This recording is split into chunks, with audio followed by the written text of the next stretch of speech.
Bonjour, je suis Marie-Christine et je vais vous présenter mon message sous format vidéo dans le cadre de l'examen sur la communication de la parole. Le titre de mon message s'intitule « Acceptons le pardon de Dieu car Dieu est amour ». Nous allons nous baser sur le texte de Jean 3,16 qui dit « Car Dieu a tant aimé le monde qu'il a donné son Fils unique, afin que quiconque croit ne périsse point, mais qu'il ait la vie éternelle. » L'amour de Dieu nous a été révélé avec une force et une puissance inégalables, celle d'un sacrifice, celle d'un dépouillement. Jamais aucun sacrifice n'a égalé celui de Jésus. En effet, nous le savons, le jour où Jésus était en train d'agoniser sur la croix, eh bien, les éléments ont été ébranlés. Le voile s'est déchiré. Alors qu'il était 15 heures de l'après-midi, il faisait ténèbres. La terre a tremblé. Dieu veut que nous acceptions le pardon qu'il nous offre parce qu'il nous aime. Il veut que nous ayons la paix et la joie qui vient de lui et qui ne dépendent d'aucune circonstance. Mon premier point est pourquoi devons-nous accepter le pardon que Dieu nous donne? Dans Jean 3,17, il nous est dit « Dieu, en effet, n'a pas envoyé son Fils pour qu'il juge le monde, mais pour que le monde soit sauvé par lui. Celui qui croit en lui n'est point jugé, mais celui qui ne croit pas en lui est déjà jugé, parce qu'il n'a pas cru au nom du Fils unique de Dieu. » En effet, Jésus ayant payé pour nos péchés, il a payé notre dette. Et le fait que nous rejetions le pardon que Dieu nous offre au travers du sacrifice de Jésus, puisque Jésus a payé, eh bien, nous nous rendons coupables, puisque nous n'acceptons pas que Jésus ait payé cette dette. Et c'est la raison pour laquelle il nous dit, eh bien, nous sommes déjà jugés dès lors que nous n'acceptons pas son pardon. Dieu ne nous juge pas parce que Jésus a déjà payé notre dette. En mourant sur la croix pour les péchés, les erreurs, crimes et autres actions négatives que nous avons faites. Donc le pardon qu'il nous offre est gratuit, car une autre personne a déjà payé, c'est-à-dire Jésus. Alors, qu'est-ce que cela nous coûte d'accepter quelque chose qui est gratuit? Et qui plus est, il nous est dit que c'est afin de nous sauver et que nous ayons la vie éternelle. Nous devons reconnaître qu'il est très tendance chez certains d'entre nous de vouloir porter nos propres fardeaux et fièrement. Ou pourrions-nous dire égoïstement pour satisfaire notre ego.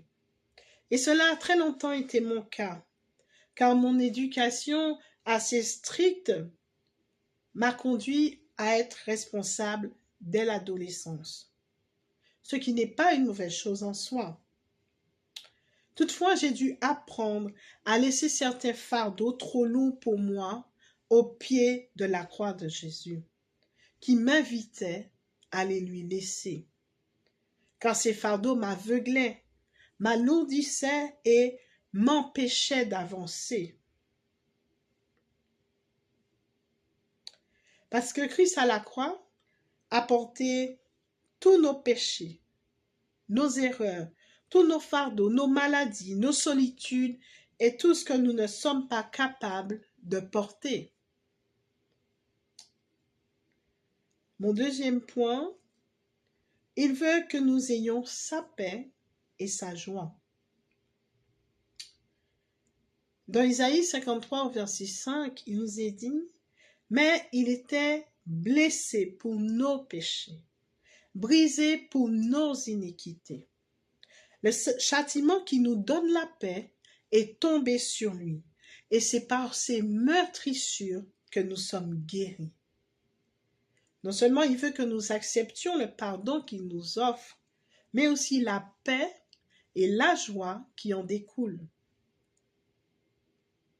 Pour ce qui est de la paix, je vais vous partager une expérience face aux difficultés, certaines difficultés que j'ai rencontrées, où je sentais que j'allais m'écrouler et où Dieu, par son Saint-Esprit, m'a dit de lâcher prise.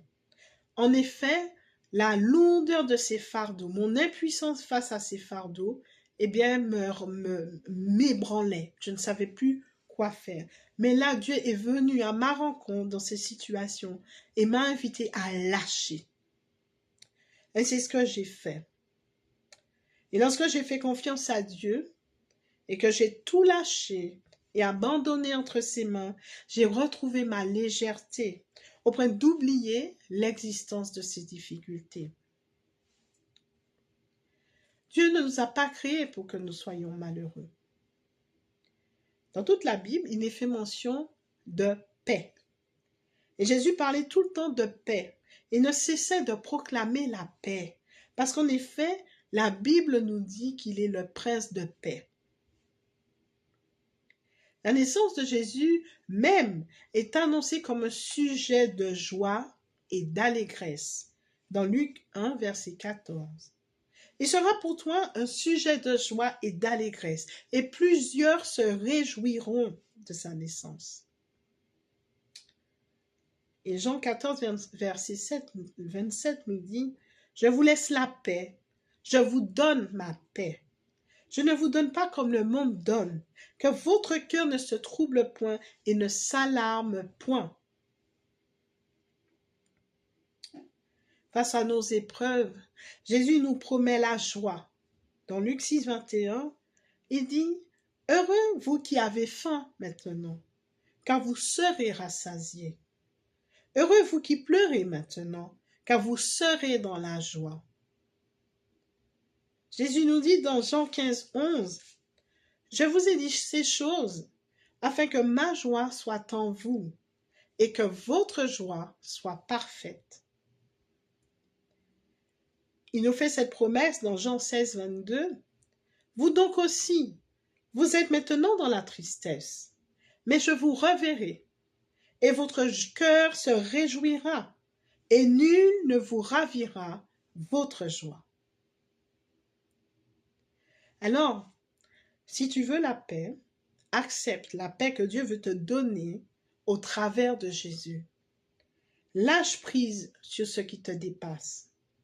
Laisse la place pour les choses que Dieu veut te confier. Demandons à Dieu de nous conduire à accepter le pardon qu'il nous offre, afin qu'il puisse remplir notre cœur de sa joie et de sa paix par son Saint-Esprit. Comme je vous le disais à l'instant, j'ai connu des situations d'épreuves terribles, celles qui vous paralysent et vous empêchent de réfléchir, de décider, voire même d'entendre la voix de Dieu. Mais dans sa grande bonté, Dieu est notre Père et sait trouver le chemin de notre cœur par son Saint-Esprit et nous aider et nous donner la force de lâcher ce qui cherche à nous détruire. Un jour, alors que je faisais ma vaisselle, je me suis mise à rire au point de me tordre le ventre et sans raison. Je vous rassure, je ne suis pas folle. Mais c'était simplement l'Esprit de Dieu en moi qui me transmettait la joie que Dieu voulait me donner à ce moment-là. Acceptons cette paix qui surpasse toute intelligence, comme la Bible nous le dit, pour que nous puissions expérimenter la joie de Dieu. Dans Actes 14, versets 16 et 17, il nous est dit que 2 disciples de Jésus ont déclaré un jour à une foule, « Ce Dieu, dans les âges passés, a laissé toutes les nations suivre leur propre voie. Quoiqu'il n'ait cessé de rendre témoignage de ce qu'il est, en faisant du bien, en vous dispensant du ciel les pluies et les saisons fertiles, en vous donnant la nourriture avec abondance et en remplissant vos cœurs de joie. Dieu est bon, n'est-ce pas? Nous devons accepter son amour pour nous. Acceptons cette main tendue afin que Jésus puisse nous dire, comme cette femme pécheresse dans Luc 7, verset 48, « Tes péchés sont pardonnés.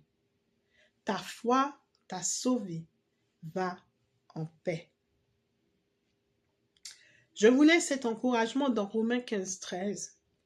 Que le Dieu de l'espérance vous remplisse de toute joie et de toute paix dans la foi, pour que vous abondiez en espérance par la puissance du Saint-Esprit.